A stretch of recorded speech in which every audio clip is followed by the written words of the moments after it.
अस्सलामुअलैकुम नाज़रीन, न्यूज़ 84 में आपका खैर मकदम है। मैं हूं मोहम्मद हुसैन मतीन। सबसे पहले पेश हैं हेडलाइंस।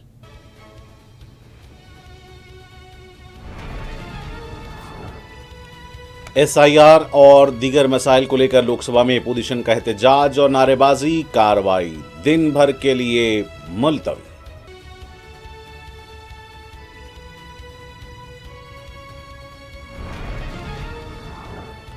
अपोजिशन ऐवान की कार्रवाई को रोक रही है। अहम बिलों पर मुबाहिस जरूरी, मरकजी वजीर किरण रिजिजू का रद्द अमल।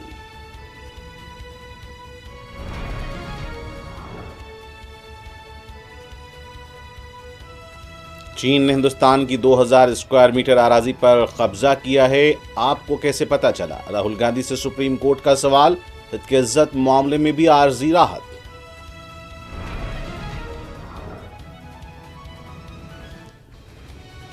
झारखंड के साबिक वजीर आला शिबू सोरेन चल बसे।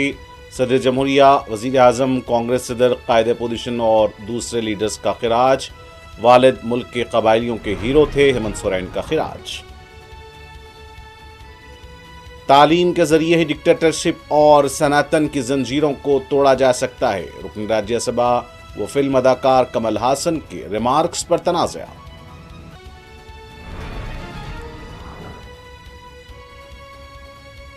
%42 दलित तहफ़्फ़ुज़ात के मुतालबे को लेकर तेलंगाना कांग्रेस लीडर का वफ्द कारकुनों के हमरा दिल्ली रवाना। तहफ़्फ़ुज़ात के हुसूल तक जदोजहद करने का आज़म।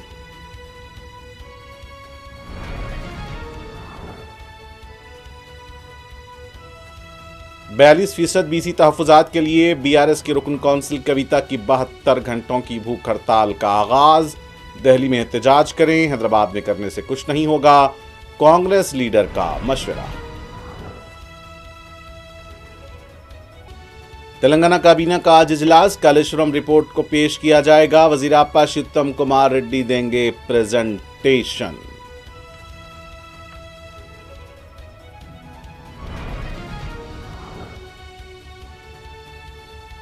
इनहराफ करने वाले अरकान को फौरी नाअहल करार दिया जाए। BRS लीडर्स का असेंबली के अहाते में गांधी जी के मुजस्समे के पास धरना।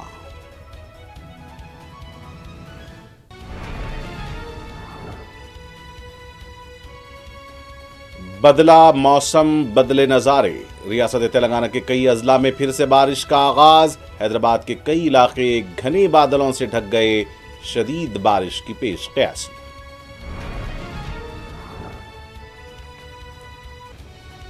और गजा में यहूदी फौज की बर्बरियत का एक और दिन, 90 से ज्यादा फलस्तीनी शहीद।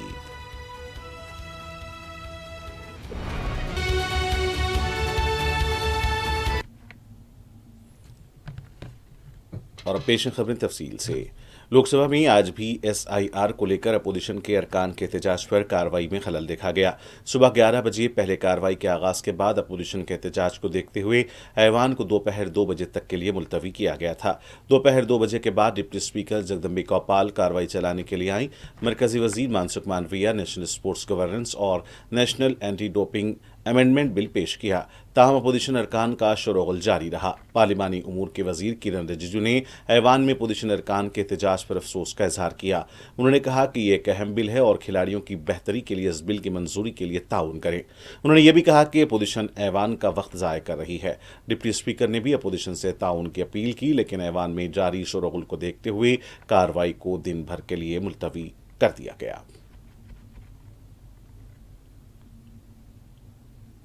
यहाँ कानून के बजाय आप सदन को बाधित कर रहे हैं, सदन में शोरगुल कर रहे हैं।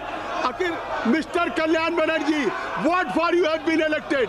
It is your responsibility to participate in the debate, to make a piece of legislation. अगर सदन ऐसा नहीं चलेगा, आप माननीय संसदीय कार्य मंत्री जी की अपील आप नहीं मान रहे, स्पोर्ट्स मिनिस्टर की अपील नहीं मान रहे, स्पोर्ट देश के खिलाड़ियों, लाखों खिलाड़ियों के भविष्य के साथ खिलवाड़ कर रहे हैं, ऐसे क्या चर्चा संभव है? कृपया मैं फिर अपील करता हूं, सभा की कार्रवाई मंगलवार दिनांक 5 अगस्त 2025 को प्रातः 11 बजे तक के लिए स्थगित की जाती है। धन्यवाद।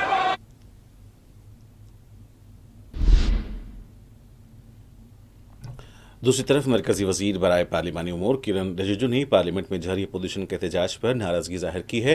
मीडिया से बात करते हुए किरण रिजिजू ने बताया कि अपोजिशन के हमारे साथी ऐवान को चलने से रोक रहे हैं। हम दो अहम बिलों, नेशनल स्पोर्ट्स गवर्नेंस बिल और national anti doping amendment bill पर मुबाहिस चाहते हैं, लेकिन इन बिलों को लेकर भी अपोजिशन संजीदा नहीं है और कार्रवाई को मुतासिर किया जा रहा है।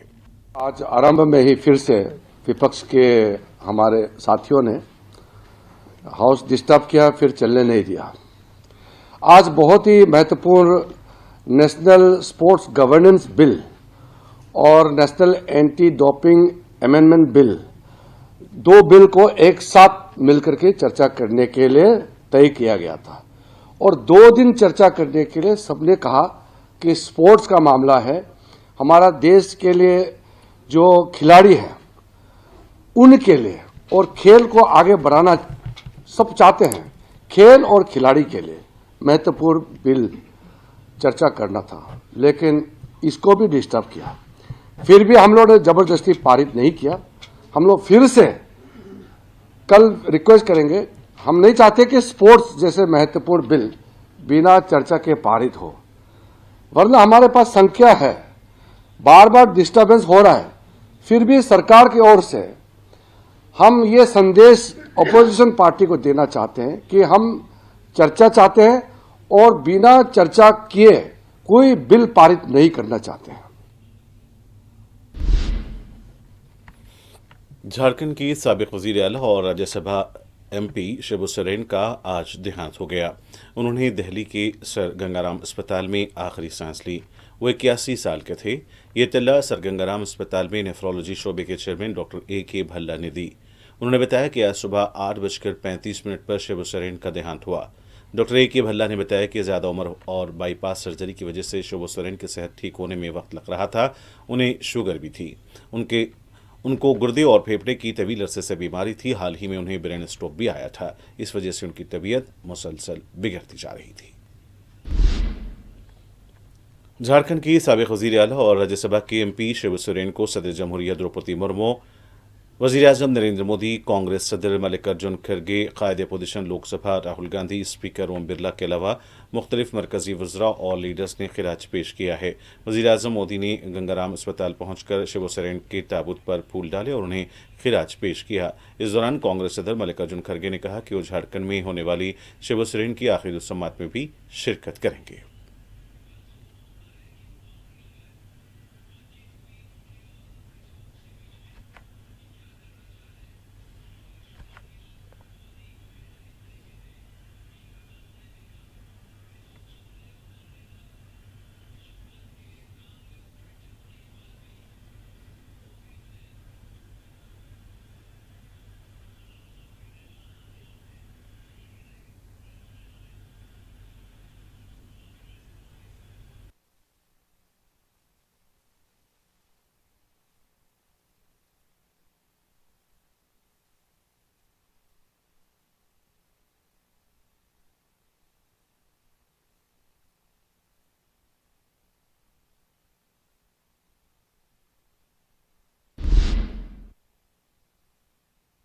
शिबू सोरेन के फर्जंद और झारखंड के वजीर आला हेमंत सोरेन ने अपने वालिद को मुल्क के कबायलियों का हीरो करार दिया है।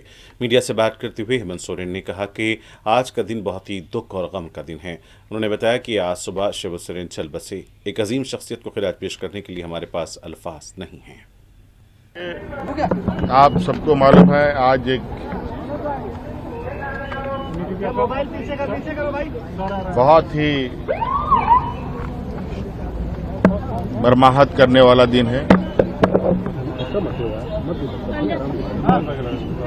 देश के आदिवासी के नायक जिनको दिसोम गुरु के नाम से भी जानते थे, आज शिबू सोरेन जी हम लोग के बीच में नहीं रहे। आज सुबह इनका निधन हुआ। लगभग 8 बजे काफी लंबे समय से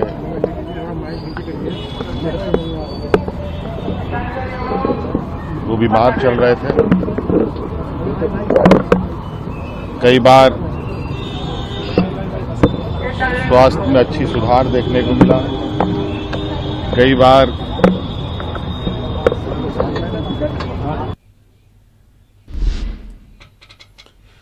दिसंबर 2022 में भारत जोड़ो यात्रा की राहुल गांधी के अरुणाचल प्रदेश के तवांग सेक्टर में चीनी फौज की कार्रवाई पर राहुल गांधी के दावे की सुप्रीम कोर्ट ने सरजनिश की है। जस्टिस दीपांकर दत्ता और जस्टिस एजी मसीह की बेंच ने राहुल गांधी के उस दावे पर सवाल किया जिस पर राहुल गांधी ने कहा था कि चीनी फौज ने हिंदुस्तानी इलाके के 2000 स्क्वायर मीटर पर कब्जा किया है।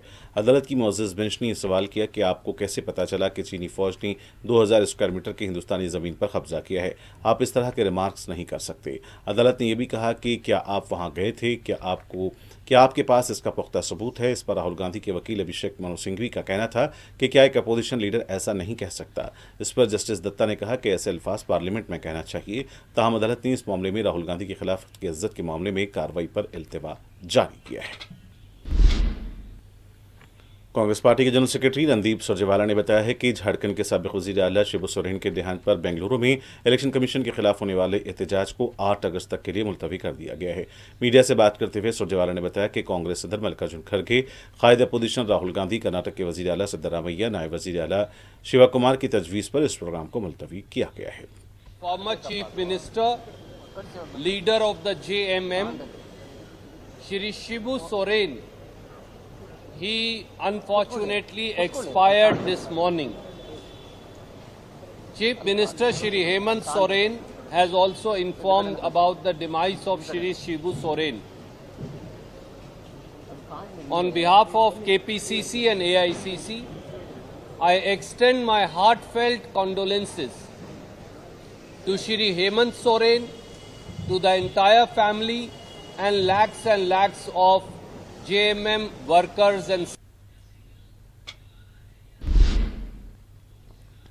दूसरी तरफ कर्नाटक के नायब वज़ीर आला डीके शिवा कुमार ने कहा है कि एहतजाज करना हमारा दस्तूरी और जमहूरी हक है और हम अपने हक का इस्तेमाल करेंगे। इलेक्शन कमीशन के खिलाफ कर्नाटक में कांग्रेस की तरफ से एहतजाज किया जाने वाला है। बताया गया है कि 5 अगस्त को होने वाला एहतजाज अब 8 अगस्त को होगा।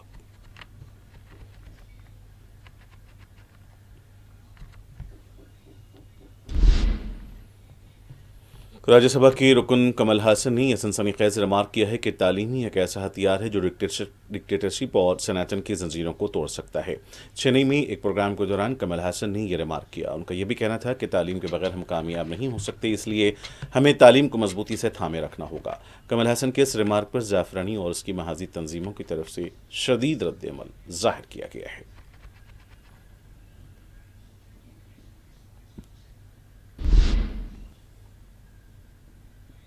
राज्यसभा के रुकने पार्लियामेंट आर सुधा की चाणक्यपुरी के इलाके में तलाई चैन छीन लिए जाने का वाकया पेश आया है। बताया गया है कि आर सुधा पोलैंड की एम्बेसी के पास सुबह चहलकदमी के लिए निकली थी। ये इलाका इंतहाई सिक्योरिटी वाला समझा जाता है, लेकिन इसके बावजूद भी उनकी चैन छीन ली गई। मुतासरा एमपी सुधा ने बताया कि हेलमेट पहना हुआ शख्स उनके करीब आया और उनकी न सिर्फ तलाई चैन छीन ली, इस दौरान उनके कपड़े भी फट गए। उनकी चीखों पुकार पर कोई मदद के लिए नहीं आया। कांग्रेस की एमपी ने इस सिलसिले में चाणक्यपुरी पुलिस स्टेशन में शिकायत दर्ज कराई है।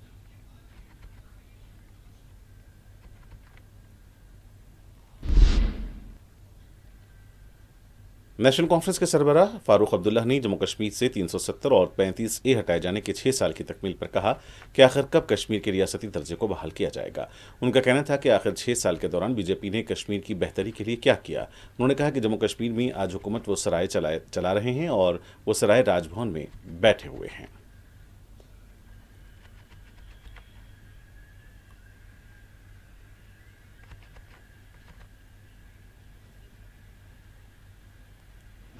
Yes, and the strange thing is that when are they going to return the statehood? They said the minute you have elections and government will be formed, statehood will be restored.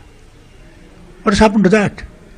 And what happened to the election? Now they are saying they are going to hold election to the 2 seats of the state assembly. What about Rajya Sabha? 4 seats. Why are they denying people right to get to that house to speak of their problems? Tomorrow BJP is celebrating number of programs because 6 years back when government... They will celebrate everything. They have nothing to celebrate. I am very sorry to tell them. What did they do in 6 years that made this state better, prosperous?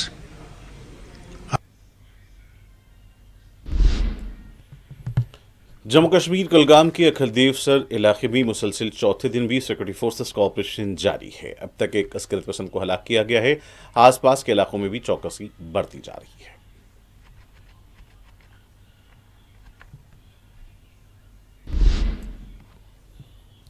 Uttar Pradesh में शदीद बारिश का सिलसिला जारी है। नदियां लबरेज हो गई हैं। गंगा नदी में भी पानी का तेज बहाव देखा गया है। कई रिहायशी इलाकों में पानी मकानात में दाखिल हो चुका है। कानपुर, प्रयागराज गैर मामूली मुतासिर हुए हैं। अयोध्या के जलवानपुरा इलाके में भी पानी दाखिल हुआ है। सरायू नदी भी लबरेज होकर बह रही है। मैसूर अवाम को कश्तियों के जरिए महफूज मकामात पर मुंतकिल किया जा रहा है।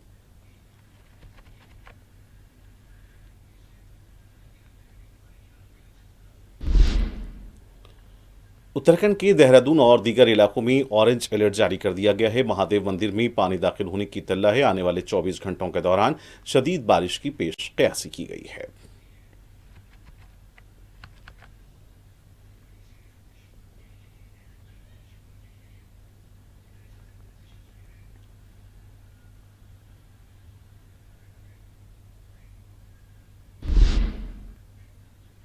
दिल्ली के जंतर मंतर पर 42% बीसी तहफ़्फ़ुज़ात के मुतालबे को लेकर किए जाने वाले एहतजाज के लिए तेलंगाना कांग्रेस बीसी लीडर्स का वफ्द खुसूसी ट्रेन के जरिए चरलापल्ली ट्रेन से रवाना हुआ। रियासत में कांग्रेस पार्टी उमूर की इंचार्ज मीनाक्षी नटराजन, रियासती कांग्रेस के सदर महेश कुमार गौड़, रियासती वजीर पूनम प्रभाकर के अलावा दीगर कायदीन भी दिल्ली के लिए रवाना हुए हैं। इस मौके पर मीडिया से बात करते हुए रियासती वजीर पूनम प्रभाकर ने बताया कि बीसी तबके के 42% तहफ़्फ़ुज़ात के लिए हम दिल्ली में एहतजाज कर रहे हैं। तहफ़्फ़ुज़ात के लिए तेलंगाना की कांग्रेस हुकूमत मुसलसल कोशिशें कर रही है। हम जमहूरी और गांधीयाई उसूलों पर चलते हुए एहतजाज कर रहे हैं। उनका कहना था कि 42% तहफ़्फ़ुज़ात बीसी तबके का हक है और हम बीसी तबके को उनका हक दिलाकर रहेंगे। तेलंगाना कांग्रेस की तरफ से 3 रोज़ा एहतजाज किया जा रहा है। 5 अगस्त को पार्लियामेंट के दोनों ऐवानों में बीसी तहफ़्फ़ुज़ात पर तहरीक की इल्तवा पेश की जाएंगी। 6 अगस्त को जंतर मंतर पर एहतजाज होगा। 7 अगस्त को तेलंगाना असेंबली में 42% बीसी तहफ़्फ़ुज़ात के लिए मंजूर की गई करारदाद की कॉपी सदर जमहूरिया के हवाले की जाएगी। कांग्रेस कारकुनों की बड़ी तादाद दिल्ली के लिए रवाना हुई है।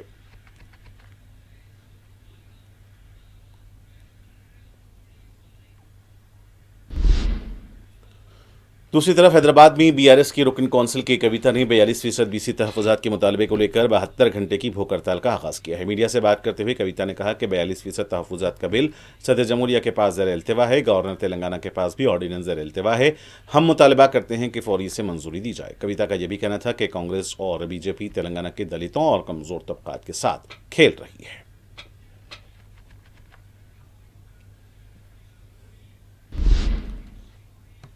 कांग्रेस पार्टी के लीडर आदि श्रीनिवास ने कहा कि अगर कविता बीसी तहफ़्फ़ुज़ात को लेकर मुखलिस हैं तो अपने वालिद के साथ कांग्रेस की दिल्ली में किए जा रहे एहतजाज में शिरकत करें। मीडिया से बात करते हुए आदि श्रीनिवास ने कहा कि कविता खानदानी साजिशों के दौरान अपनी मौजूदगी साबित करने की कोशिश कर रही हैं। उन्होंने कहा कि हम बीसी तहफ़्फ़ुज़ात के उसूल के लिए कोशिश कर रहे हैं तो कविता यहाँ साजिश कर रही हैं। उन्होंने सवाल किया कि हैदराबाद में एहतजाज और भूख हड़ताल करने से क्या हासिल होगा, कविता दिल्ली में हड़ताल करने से क्यों डर रही हैं। उन्होंने सवाल किया कि क्या बीआरएस पार्टी कविता की इस एहतजाज की हिमायत कर रही है। आदि श्रीनिवास ने कहा कि कविता ने उनके खिलाफ बीआरएस लीडर की साजिश का जो इल्ज़ाम लगाया है, इस नाम का इंकशाफ किया जाना चाहिए। उन्होंने कहा कि कविता ने अपनी खाला और चचा का आशीर्वाद लिया लेकिन वालिद और वालिदा का आशीर्वाद नहीं लिया। इससे पता चलता है कि खानदान में सब कुछ ठीक नहीं चल रहा है। बीआरएस के अरकान मुक़र्रर ने आज असेंबली के अहाते में वाक़े गांधी जी के मुजस्समे के पास धरना देते हुए मुनहरिफ अरकान असेंबली को नाअहल करार देने का मुतालबा करते हुए नारे लगाए। बीआरएस के अरकान मुक़र्रर स्पीकर जी प्रसाद कुमार से मुलाकात के लिए आए थे। स्पीकर की अदम दस्तियाबी की वजह से असेंबली के अहाते में वाक़े गांधी जी के मुजस्समे के पास खड़े होकर नारे लगाए गए और अपनी याददाश्त को गांधी के मुजस्समे के पास रखा। अरकान असेंबली का कहना था कि फौरी अरकान असेंबली को नाअहल करार दिया जाए। वाज़ेह है कि हाल ही में सुप्रीम कोर्ट ने स्पीकर को 3 माह के अंदर इस सिलसिले में फैसला लेने की हिदायत दी है। कविता ने यह भी कहा कि मुसलमानों को 10% तहफ़्फ़ुज़ात देने के सिलसिले में कांग्रेस पार्टी को अपना मौका वाज़ेह करना चाहिए। हम मुसलमानों के लिए 10% तहफ़्फ़ुज़ात का मुतालबा करते हैं।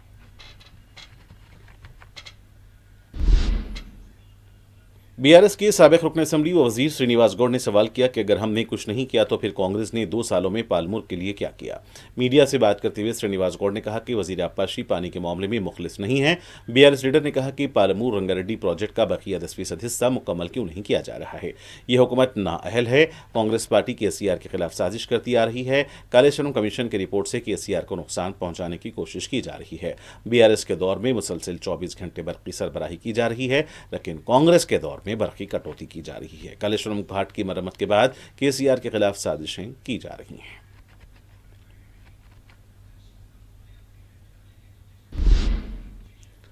तेलंगाना काबीना का आज इजलास होने जा रहा है। काबीना के इजलास में कालेश्वरम कमीशन की रिपोर्ट पेश होगी। काबीना को रिपोर्ट से भी वाकिफ करवाया जाएगा। बताया गया है कि कमीशन की रिपोर्ट पर रियासती वजीर उत्तम कुमार रेड्डी प्रेजेंटेशन देंगे। इम्कान है कि हुकूमत असम्बली के मुजवजा मानसून इजलास में ये रिपोर्ट पेश करेगी।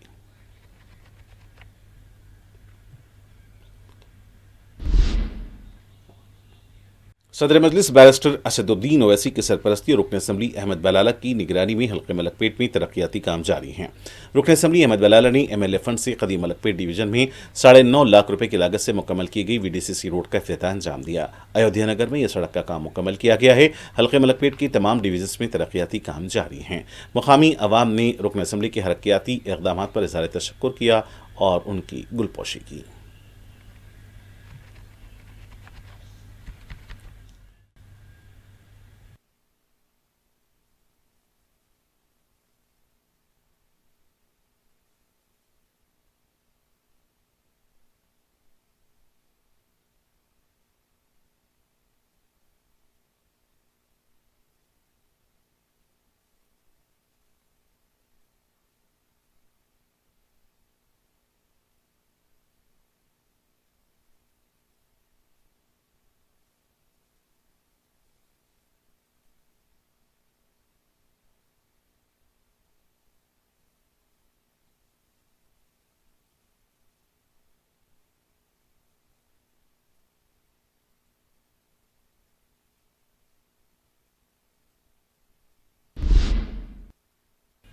तेलुगु फिल्म इंडस्ट्री से वाबस्ता मुलाजिमीन ने तनख्वाहों में इजाफे का मुतालबा करते हुए फिल्म फेडरेशन के दफ्तर के पास धरना दिया।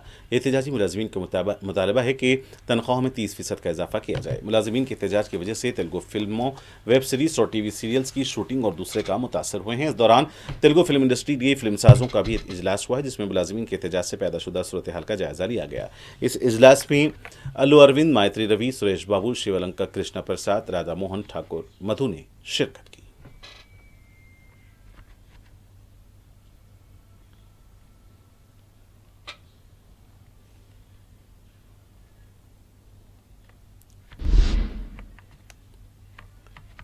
रियासत तेलंगाना में एक बार फिर मौसम तब्दील देखा जा रहा है। वस्ती, मशरकी, मगरबी और जनूबी तेलंगाना के कई इलाकों में बारिश का आगाज हो गया है। गुज़िश्ता 2 दिनों से रुतूबत में गैर मामूली इजाफा देखा जा रहा था। अब इम्कान है कि अवाम को राहत होगी। यादाद्री, भुवनगिर, जंगांव, वरंगल, मुलुगु, भदाद्री, नलगोंडा, सूर्यापेट, खम्मम, महबूबाबाद, इब्राहिमपट्टनम और गटकेसर में बारिश हुई है। हैदराबाद के नवाही इलाकों उप्पल, नागोल, एलबी नगर, वनस्थलीपुरम, हयात नगर, सरू नगर, अलवाल, कोकटपल्ली, तारनाका, कापरा, मलकाजगिरी, उस्मानिया यूनिवर्सिटी में भी कहीं तेज तो कहीं हल्की बारिश हुई। हैदराबाद के इलाकों सरूर नगर, सईदाबाद, चंद्रायन गुट्टा, चार मीनार, बारकस, याकूतपुरा, हुसैनी आलम, किलवत, चादरघाट, मलकपेट, मेहदीपट्टनम, टोली चौकी, शेखपेट, मल्लेपल्ली और दीगर इलाकों से भी बारिश की तल्लात हैं। बारिश का सिलसिला आने वाले 24 घंटों के दौरान वक्फे वक्फे से जारी रह सकता है।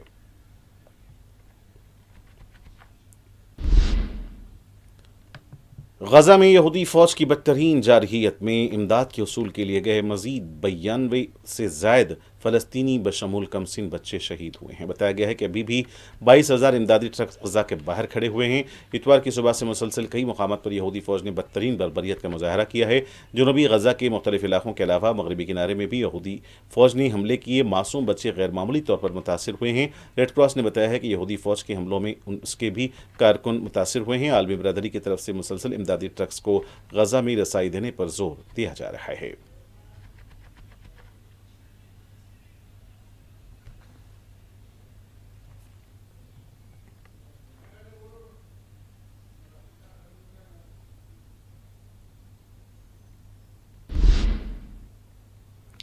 यमन के साहिल के करीब एक अलमनाक हादसे में पनाहगज़ीनों की कश्ती उलटने से कम से कम 70 अफराद हलाक हो गए, जबकि मुतादिद को बचा लिया गया।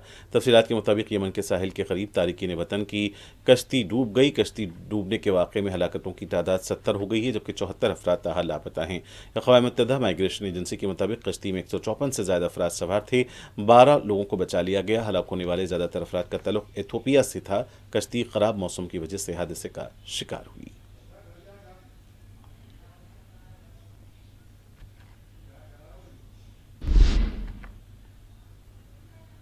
मैक्सिको की मशरक़ी रियासत वेराक्रूस के शहर तुक्सपान में एक जेल में झड़प के बाद कम से कम 7 कैदी हलाक और 11 दीगर जख्मी हो गए हैं।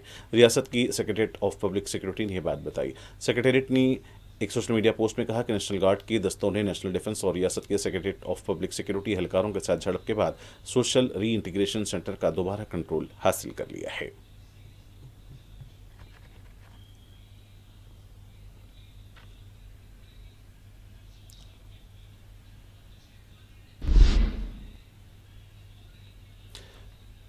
ऑस्ट्रेलिया के मशरकी इलाके में शदीद बर्फबारी ने 2 दहाइयों का रिकॉर्ड तोड़ दिया है। मुतअद्दिद हादसात भी रिपोर्ट हुए हैं। ज़राए के मुताबिक बारिशों के बाद सड़कें, गाड़ियां और घर बर्फ से ढक गए। सैकड़ों गाड़ियां सैलाब में फंस गईं। हज़ारों घरों की बिजली मुनक़ता हो गई, जबकि इमदादी कार्रवाइयां जारी हैं। ऑस्ट्रेलियाई मीडिया ने कहा कि यह शुमाल मगरबी खत्ते के कुछ हिस्सों में 20 सालों में सबसे ज़्यादा बर्फबारी हुई है। रियासत क्वींसलैंड के एक इलाके में 10 बरसों बाद पहली बार बर्फ पड़ी है। ऑस्ट्रेलिया के महकमे मौसमियात की मेट्रोलॉजिस्ट ने बताया कि मुतअद्दिद इलाकों में हफ्ते को 16 इंच बर्फ पड़ी है, जो 1980 के वस्त के बाद सबसे ज्यादा है। रियासती न्यू साउथ वेल्स की इमरजेंसी सर्विस ने बताया कि कई इलाकों में तेज बारिश हुई और अब तक 1445 से ज्यादा हादसात रिपोर्ट हुए हैं। बर्फ में 100 से ज्यादा गाड़ियां फंसी हुई हैं। आंधी से कई इमारतों को नुकसान भी पहुंचा है।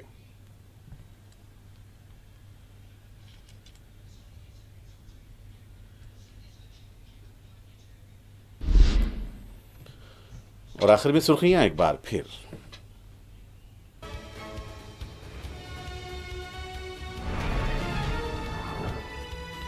SIR और दूसरे मसाइल को लेकर लोकसभा में अपोजिशन का एहतजाज और नारेबाजी। कार्रवाई दिन भर के लिए मुलतवी।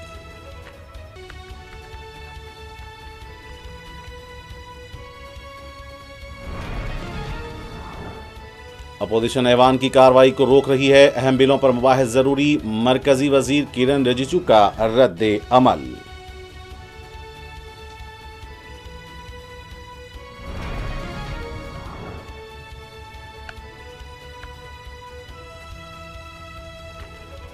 चीन ने हिंदुस्तान की 2000 स्क्वायर मीटर अराजी पर कब्जा किया है। आपको कैसे पता चला? राहुल गांधी से सुप्रीम कोर्ट का सवाल। हित की इज्जत मामले में भी आर्जी राहत।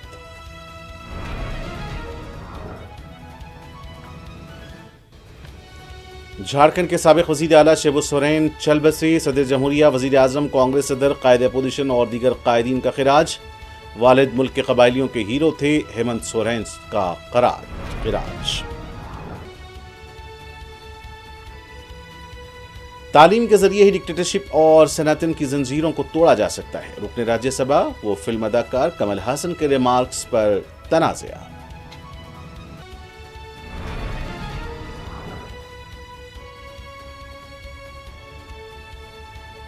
%42 दलित तहफ़्फ़ुज़ात के मुतालबे को लेकर तेलंगाना कांग्रेस लीडर का वफ्द कारकुनों के हमराह दिल्ली रवाना। तहफ़्फ़ुज़ात के हुसूल तक जिदोजहद करने का अज़्म।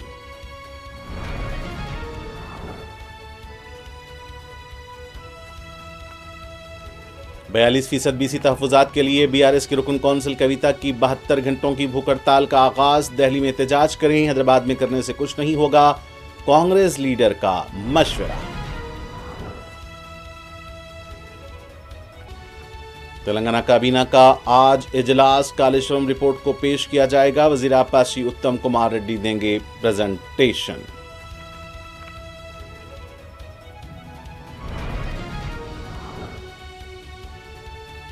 इनहराफ करने वाले अरकान को फौरी नाअहल करार दिया जाए। BRS लीडर्स का असेंबली के अहाते में गांधी के मुजस्समे के पास धरना।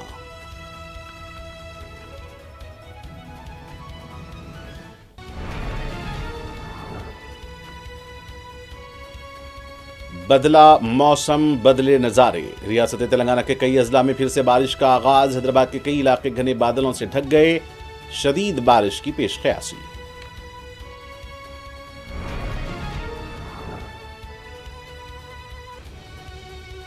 और गजा में यहूदी फौज की बर्बरियत का एक और दिन। 90 से ज्यादा फलस्तीनी शहीद।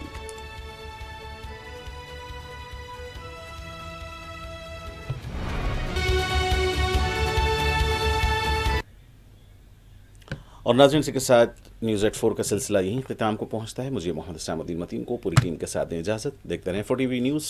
खुदा हाफिज़।